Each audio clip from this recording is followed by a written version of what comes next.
Christianity did not emerge in a vacuum of faith or hope. It was born in a world already saturated with religion, violence, and exhaustion. To understand its birth, one must first understand the darkness into which it entered, a landscape shaped not by spiritual longing alone, but by occupation, humiliation, and the constant proximity of death. Roman power and the normalization of violence. In the 1st century CE, the Roman Empire did not merely rule territories, it reorganized reality itself. Power was visible, performative, and brutal by design. Roman authority depended on the public display of dominance, and violence was its primary language. Crucifixion, in particular, was not an execution method, but a political instrument. It was meant to be seen, remembered, and feared. Roman peace, Pax Romana, was not the absence of violence, but its careful distribution. Order was maintained not through justice, but through terror calibrated to discourage rebellion. Executions were public, punishments exemplary, and resistance swiftly erased. For populations living under Roman rule, including those in Judea, the message was constant and unmistakable. Survival depended on submission. Judea occupied a uniquely volatile position within the empire. Unlike many Roman provinces, it was not religiously flexible.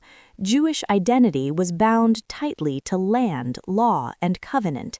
Monotheism left little room for imperial theology, which demanded ritual loyalty to the emperor as a divine or semi-divine figure. This tension produced chronic instability. Revolts were frequent, messianic figures common, and Roman retaliation severe. The region lived in a permanent state of ideological compression, a people convinced they were chosen by God, ruled by an empire convinced it was chosen by history. The result was not passive suffering, but expectation. Messianic hope and apocalyptic imagination. 1st century Judaism was not a single belief system, it was a constellation of sects, interpretations, and internal debates. What many of these groups shared, however, was an apocalyptic imagination, the belief that history was approaching a decisive rupture. God, they believed, would intervene, empires would fall, the righteous would be vindicated, the dead might even rise. This was not abstract theology, it was survival psychology.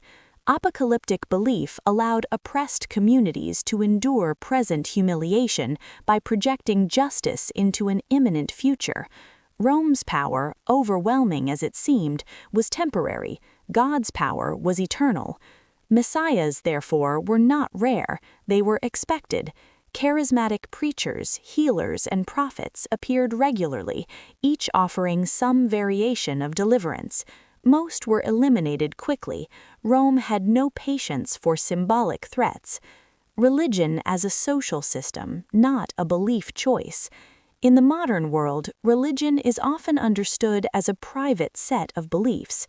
In the ancient world, it was a social system, a way of organizing time, food, bodies, and loyalty. Religion determined who you ate with, who you married, and how you died. To abandon one's religion was not merely to change beliefs, it was to sever oneself from community and protection. Conversion was rare, costly, and dangerous. Christianity would later demand precisely this kind of rupture. At its birth, however, it was not yet a religion. It was a movement embedded entirely within Judaism, speaking its language, sharing its scriptures, and participating in its rituals. There was nothing inevitable about its survival. The precariousness of memory. Most movements in the ancient world disappeared without trace.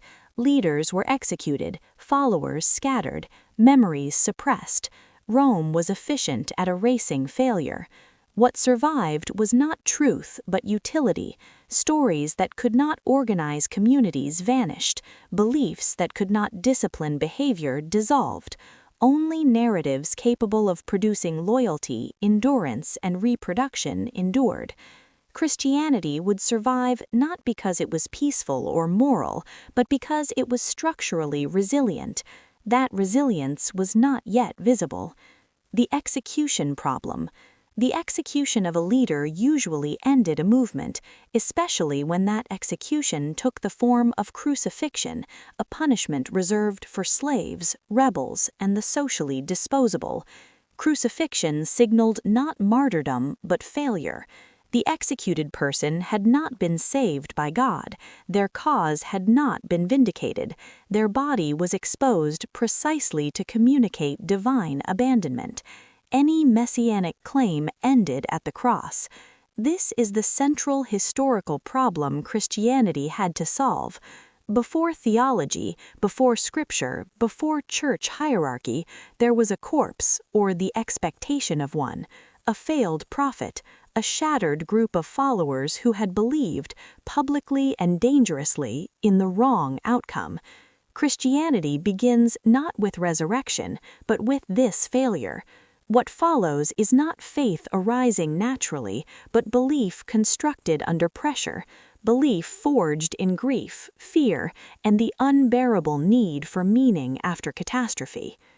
Jesus and the problem of failure. From a historical standpoint, the execution of Jesus of Nazareth should have ended everything. Movements centered on charismatic leaders were common in first-century Judea. Their endings were equally predictable. Rome executed the leader, the followers dispersed, the memory dissolved, nothing followed. This pattern was so consistent that it barely registered as noteworthy to Roman authorities. Christianity is historically anomalous, precisely because it violates this pattern. Its founder was not only executed, but executed in the most degrading manner available, and yet the movement did not end, it reorganized. To understand the birth of Christianity, one must confront this problem directly. Why did a failed, executed messianic figure not disappear like all the others? Crucifixion as total disqualification. Crucifixion was not simply a method of death, it was a system of meaning. Its purpose was not efficiency, but humiliation. Victims were stripped, exposed, and left to die slowly in public spaces. The body itself became a warning. In Jewish religious imagination, this carried an additional layer of disgrace. Execution by hanging or exposure was associated with divine curse. A crucified man was not merely dead, he was marked as rejected by God. This is critical. Any claim that Jesus was the Messiah collapsed at the moment of his execution. A crucified Messiah was not paradoxical, it was impossible. Messianic expectation required victory, restoration, and divine endorsement. The cross signified the opposite. The earliest followers of Jesus did not witness a triumphant sacrifice, they witnessed a public failure. The silence after death. Historically, the period immediately following Jesus' execution is opaque. This is not accidental. Silence is exactly what one would expect after such an event. Leaders are executed, followers hide, fear dominates, memory fractures. There is no evidence of immediate public proclamation, no instant missionary movement, no organized resistance. What existed was shock, trauma, cognitive dissonance, people who had believed that God was acting decisively through a man who was now dead. This moment, not resurrection narratives, not later theology, is the true birthplace of Christianity. It is here that belief either collapses or transforms. The psychological crisis of disconfirmed belief. Modern psychology offers a useful framework. When deeply held beliefs are publicly disproven, groups tend to double down rather than abandon them, provided the belief system can be reinterpreted. The followers of Jesus faced a choice: accept that they were wrong, reinterpret the meaning of the execution. The first option meant loss of identity, shame, and social risk. The second offered coherence, continuity, and survival. Reinterpretation was not dishonesty, it was necessity. from execution to meaning. The earliest Christian claims do not focus on Jesus' life or teachings, they focus on his death, and more specifically on the meaning of that death. This shift is revealing. The execution could not be denied, it was public and undeniable. What could be altered was its interpretation. Rather than seeing the cross as divine rejection, it was reframed as divine purpose. Rather than failure, it became fulfillment. Rather than shame, it became sacrifice. This was not inevitable theology, it was theological engineering under existential pressure. Resurrection as resolution, not event. From a strictly historical perspective, the resurrection is best understood not as a reported event, but as a solution to a problem. The problem was this: how can a crucified man still be the agent? The movement had not failed. Importantly, resurrection belief does not emerge as a detailed narrative at first. Early references are fragmentary, formulaic, and varied. This suggests belief formation rather than eyewitness reporting. What mattered was not how resurrection occurred, but that it resolved the crisis of meaning. The body problem. Ancient people were not naive about death. They understood corpses. They understood decay. Resurrection belief did not arise because people were unfamiliar with how bodies behave. It arose because something had to explain why memory persisted instead of dissolving. Different communities resolved this problem differently. Some emphasized visions, some emphasized exaltation, some emphasized bodily absence. These variations reflect not deception, but diversity of interpretation in the absence of centralized authority. Uniform doctrine would come much later. The role of shame and loyalty. Shame plays a critical role in group survival. To abandon the movement would be to admit not only error, but public humiliation.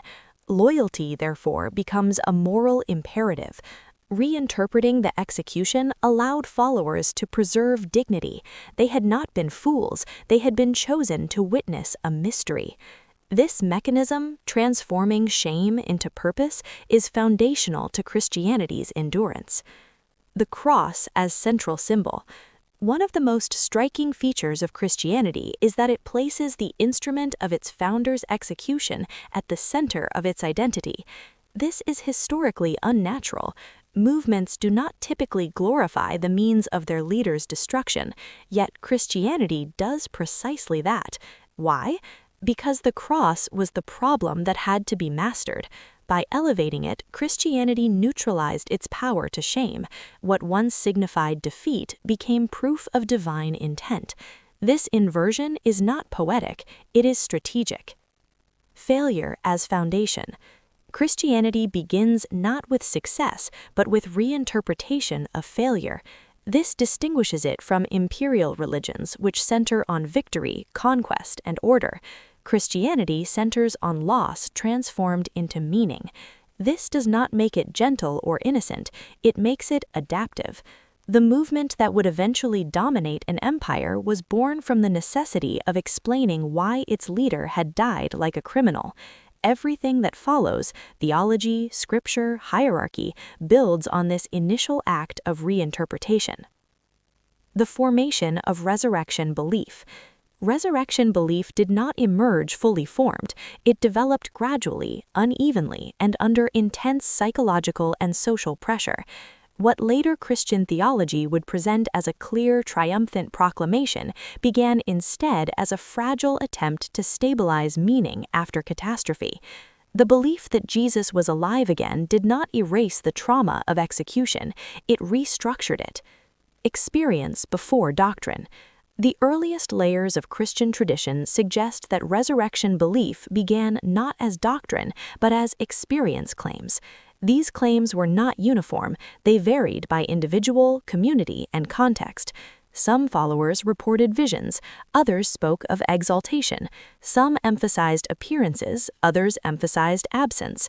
The lack of consistency indicates not fabrication, but interpretive plurality, communities grappling with how to articulate something that had no established language. Importantly, these experiences were not unique in the ancient world. Claims of post-mortem appearances, divine exaltation, and visionary encounters were common across Jewish and Greco-Roman religious cultures. What distinguished Christianity was not the form of the claim, but its function. Resurrection belief functioned as authorization. It allowed followers to continue speaking in the name of a dead man. Memory under threat. Memory does not survive automatically. It requires reinforcement, repetition, and utility. In the ancient world, memory was especially fragile. There were no archives for marginalized movements, no institutions to preserve dissenting narratives. For Jesus's followers, memory faced an immediate threat. Without a living leader or clear successor, the movement lacked authority. Resurrection belief solved this problem by relocating authority from a physical body to a transcendent status. Jesus was no longer absent, he was present in a different mode. This shift allowed memory to become active rather than nostalgic.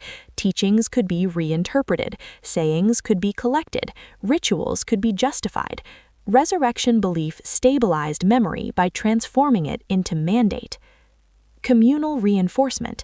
Belief becomes durable only when shared.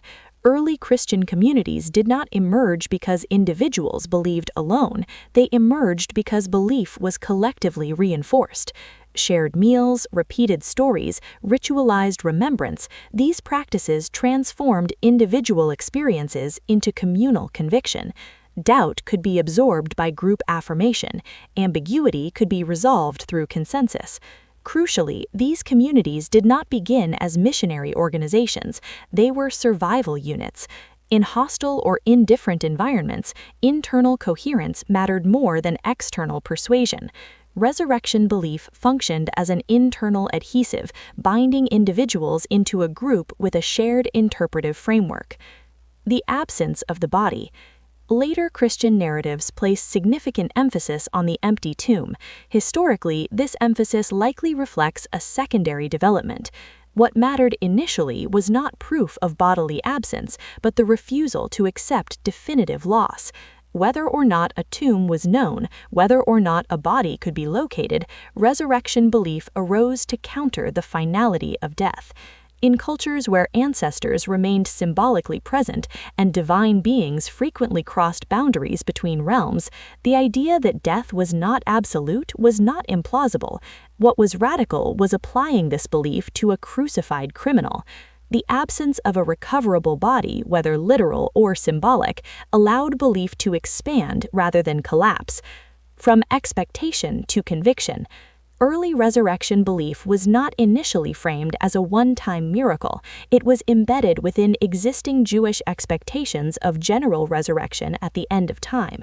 What changed was timing. By asserting that resurrection had occurred prematurely to one individual, followers reconfigured eschatology. The end had begun. History was fractured. The future had intruded into the present. This reinterpretation transformed despair into urgency. If resurrection had begun, then commitment mattered, behavior mattered, loyalty mattered. Belief became action-oriented. Authority without presence. One of the most significant consequences of resurrection belief was that it eliminated the need for a living leader. Authority could now be mediated through memory, ritual, and interpretation, rather than direct command. This made the movement both fragile and adaptable. Fragile because disagreement was inevitable. Adaptable because no single individual controlled doctrine. Multiple interpretations could coexist, compete, and evolve. This decentralized structure allowed Christianity to spread across regions without collapsing under contradiction. Uniformity was not a prerequisite for survival. The language of victory. As resurrection belief stabilized, its language shifted. What began as reassurance became proclamation. Jesus was no longer merely alive, he was victorious. Death was not merely overcome, it was defeated. This rhetorical escalation served a purpose. It positioned Christianity not as a mourning movement, but as a triumphant one. Yet this triumph was paradoxical. It was rooted in execution. Power was claimed through weakness. Victory was defined through loss. This inversion would become one of Christianity's most distinctive features and one of its most potent rhetorical tools. Belief as commitment mechanism. Resurrection belief demanded commitment. To affirm it publicly was to accept risk. It marked individuals as members of a deviant group, potentially subject to social exclusion, or worse. This cost filtered membership. Casual affiliation was discouraged. Loyalty was intensified. Groups that demand sacrifice tend to survive longer than those that do not. Resurrection belief created a boundary that separated insiders from outsiders. It was not merely a belief, it was an identity marker. The transition to narrative. Only after belief stabilized did narrative crystallize. Stories of appearances, conversations, and recognitions began to circulate. These narratives were not created to deceive, but to teach, unify, and legitimize. Narrative followed belief, not the other way around. As communities expanded and generations passed, narrative became necessary to transmit conviction to those who had not experienced the original crisis. Stories replaced experience as the primary vehicle of belief. This transition marks the movement's shift from reactive survival to intentional transmission. Resurrection as structural foundation. By the time Christianity began to spread beyond Judea, resurrection belief was no longer provisional, it was foundational. It justified continued allegiance to a dead leader. It authorized reinterpretation of Scripture. It sustained community under pressure. It transformed failure into destiny. Christianity did not survive because resurrection was believed. Resurrection was believed because Christianity needed to survive. From memory to ritual. Belief alone does not create endurance. Movements survive when belief is embedded into repeatable behavior. For early Christianity, the transition from fragile conviction to lasting presence depended not on persuasion, but on ritualization. Ritual stabilizes memory. It disciplines emotion. It creates continuity where certainty is absent. Christianity's survival required more than resurrection belief. It required practices that could be repeated regardless of circumstance, geography, or leadership. The problem of transmission. The first generation of Jesus's followers faced an immediate structural challenge: how to preserve meaning without access to the originating experience. Experiences fade, witnesses die, trauma loses immediacy. Without mechanisms of transmission, belief dissolves into anecdote. Early Christianity responded not by writing theology, but by creating ritual memory. Actions replaced explanation. Participation replaced proof. This was not accidental. Ritual is far more effective than argument at sustaining identity. The centrality of the shared meal. The most important early Christian ritual was the communal meal. Before churches, before creeds, before scripture, there was eating together. Meals in the ancient world were never neutral. They established hierarchy, inclusion, and belonging. To eat with someone was to recognize them as part of one's social universe. Christian communal meals reversed expected patterns. They blurred distinctions between status, gender, and purity. This was not symbolic equality, it was enacted equality. Within these meals, memory was rehearsed. Jesus was remembered not merely as a teacher alone, but as a presence invoked through repetition. The act of eating became an act of continuity. The body of the executed leader was symbolically reconstituted through the bodies of the community. Ritual as containment of trauma. Ritual does not erase trauma, it contains it. The execution of Jesus had fractured expectation. Ritual provided a structured way to revisit that fracture without reopening it entirely. Repetition created predictability. Predictability reduced fear. Through ritual, death was acknowledged without being final. Loss was remembered without paralyzing the group. This containment was essential. Movements born from trauma either ritualize it or collapse under its weight. The discipline of repetition. Christian rituals were intentionally simple. They did not require sacred spaces, trained specialists, or state approval. This simplicity made them portable and resilient.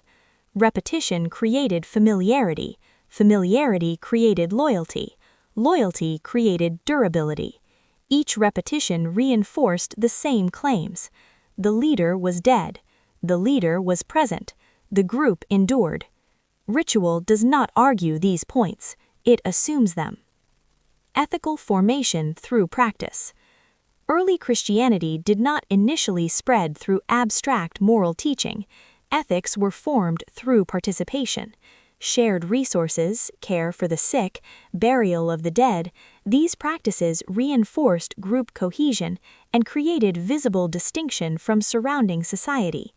Importantly, these behaviors were not altruistic in the modern sense. They were survival strategies. Communities that cared for their members retained them. Communities that did not lost them. Christian ethics emerged not from idealism, but from the practical need to sustain belonging under pressure. Ritual and authority. Without centralized leadership, ritual became a source of authority. Those who controlled ritual interpretation gained influence. Those who preserved consistency became custodians of meaning. This laid the groundwork for hierarchy. Authority did not emerge first through doctrine, but through ritual competence. Those who could lead remembrance, interpret symbols, and maintain order became indispensable. Over time, this authority would formalize. At this stage, it remained functional. The role of time. Ritual reorganized time. Weekly gatherings, annual commemorations, cycles of remembrance. These practices created an alternative temporal framework. For marginalized communities, controlling time is a form of resistance. It asserts continuity in the face of instability. Christian ritual time was oriented toward expectation. The future was always imminent. This orientation sustained urgency and commitment. Delay did not weaken belief, it intensified it. From private belief to public identity. Ritual transforms belief into visibility. Participation marks bodies. Absence becomes noticeable. As Christianity ritualized, it became harder to practice invisibly. This increased risk and therefore increased commitment. Those who remained did so deliberately. Ritual thus functioned as a filter. It discouraged casual affiliation and strengthened internal bonds. From sect to institution. Christianity did not remain a marginal movement indefinitely. Survival required transformation. What began as a loosely connected network of communities gradually consolidated into an institution with defined authority, doctrine, and boundaries. This process was neither peaceful nor uniform. It involved exclusion as much as inclusion, suppression as much as preservation. Institutionalization was not a betrayal of Christianity's origins, it was the logical outcome of its survival. The necessity of structure.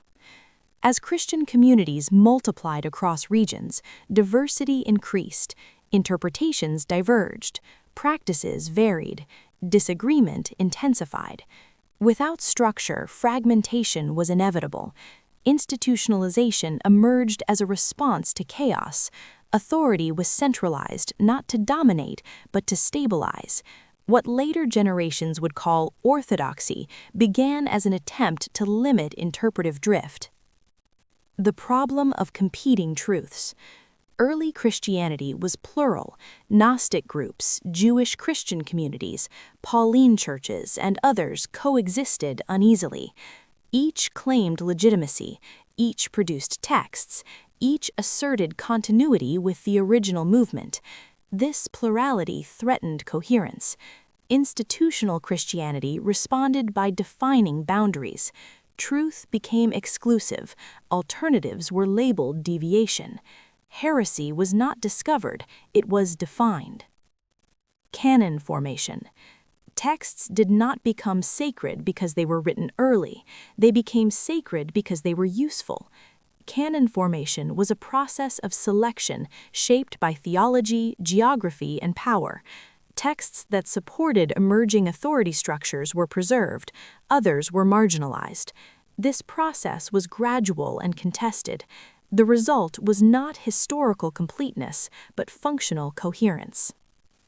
Authority and succession. Leadership required continuity. Apostolic succession emerged as a solution. Authority was traced backward to original figures, regardless of historical complexity. This lineage created legitimacy. Succession stabilized leadership by anchoring it in narrative rather than charisma. Ritual standardization. Diversity in practice posed a risk. Standardization reduced ambiguity. Uniform rituals created recognizable identity across regions. They also reinforced centralized authority. Participation became predictable. Belonging became visible. The role of power. Institutional Christianity did not seek political power initially, but power recognized utility. As Christianity demonstrated its ability to organize loyalty, manage resources, and discipline behavior, it became attractive to imperial interests. This alignment was not inevitable, it was opportunistic. The shift in tone. As Christianity gained influence, its rhetoric shifted. Opposition gave way to confidence, marginality to legitimacy. The language of suffering was supplemented by the language of order. Christianity adapted to its new position without erasing its origin story. Memory reframed. Institutionalization required selective memory. Chaos was forgotten, unity was emphasized, origins were simplified. This simplification was not deception, it was consolidation. Survival at a cost. What Christianity gained in stability, it lost in plurality. Voices were silenced, alternatives erased. Survival demanded sacrifice. The paradox of victory. Christianity's victory over chaos came at the cost of its original openness. The movement that began in resistance now enforced conformity. Yet this paradox was inherent from the beginning. Christianity was born not from purity, but from adaptation. Why Christianity endured. Christianity endured because it mastered reinterpretation. It transformed failure into meaning, trauma into identity, marginalization into strength. It did not eliminate death, it redefined it. It did not abolish power, it reorganized it. Christianity survived because it learned how to live with contradiction. It carried the memory of execution while proclaiming victory. It demanded loyalty while promising freedom. It disciplined bodies while speaking of transcendence. These tensions were not weaknesses, they were engines. Christianity was born in darkness, not light. It endured because it never denied that origin.